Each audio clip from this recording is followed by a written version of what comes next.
Saudara dan saudariku yang terkasih, Salam, selamat berjumpa dengan Renungan Harian Iona, Inspiration of New Apostolic. Damai sejahtera Tuhan Yesus Kristus menyertai kita.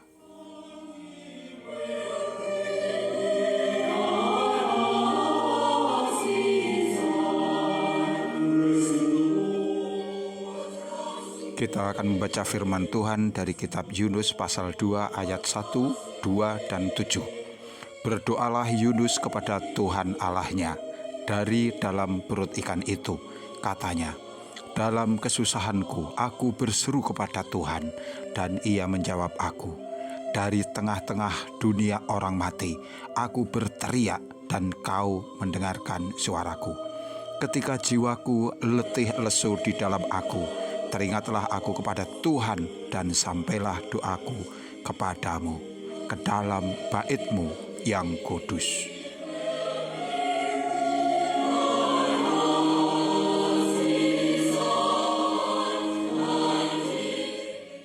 Saudara dan saudariku yang kekasih, pelarian Yunus dari hadapan Tuhan kini sampai kepada tempat yang sungguh tidak terduga sebelumnya.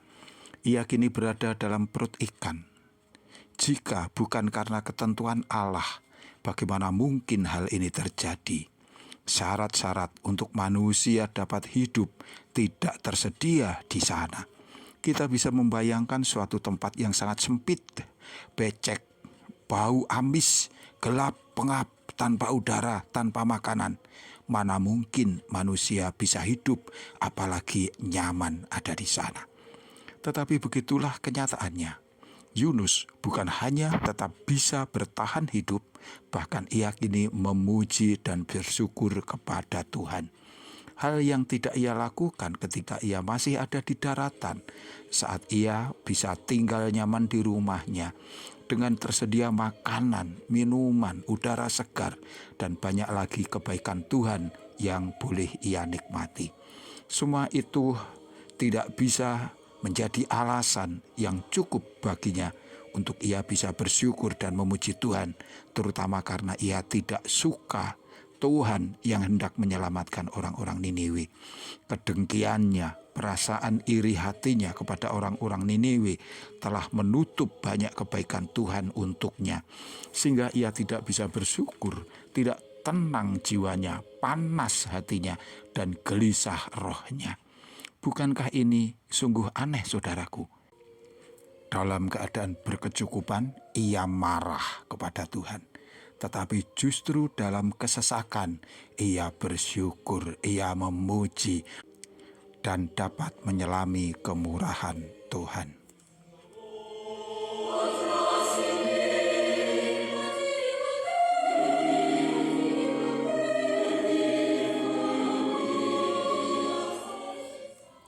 Saudara dan saudariku yang kekasih, tanpa kita sadari kemurahan Tuhan selalu tersedia bagi kita setiap hari, baik untuk hidup yang jasmani tetapi juga untuk yang rohani.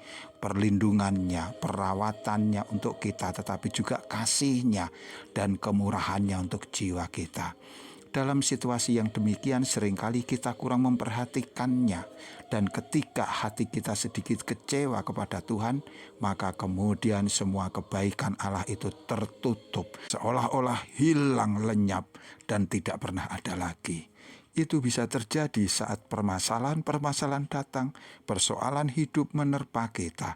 Mungkin masalah keluarga, masalah pekerjaan, konflik dalam sidang jemaat, atau kekecewaan dengan hamba Tuhan atau saudara-saudari kita.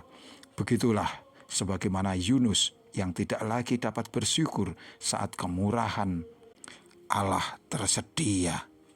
Manusia juga bisa kehilangan penghargaan kepada Tuhan oleh karena kekecewaan. Padahal Tuhan masih ada di sana.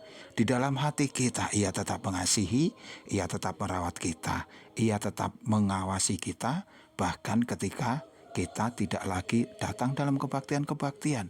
Ia tetap menunggu kita ketika kita tidak lagi mau pulang ke dalam keluarga misalnya. Ia tidak pernah ingkar, Ia tidak pernah berniat membuangmu.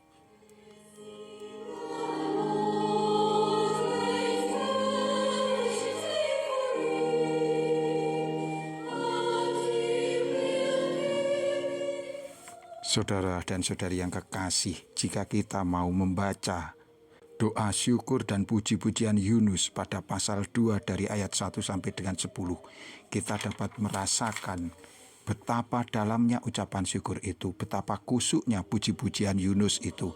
Ia mengungkapkan adanya perasaan penyesalan yang dalam, adanya pengakuan betapa murahnya Tuhan. Yunus menemukan kelegaan di tempat yang pengap. Ia merasakan terang di saat keadaan gelap. Ia merasa hidup meskipun sedang berada di tempat yang mirip dunia orang mati. Bagi engkau dan saya, kurang alasan apa kita untuk bersyukur dan memuji Tuhan? Apakah kita harus menunggu saat kesesakan, kegelapan, penderitaan seperti kita tinggal dalam perut ikan sebagaimana Yunus, baru kita mau bersyukur? Sadarlah saudaraku, kini tersedia kesempatan. Bersyukurlah, memujilah, dan raihlah kelegaan hidup dari kasih dan kemurahan Tuhan sekarang juga. Tuhan memberkati kita. Sampai jumpa. Amin.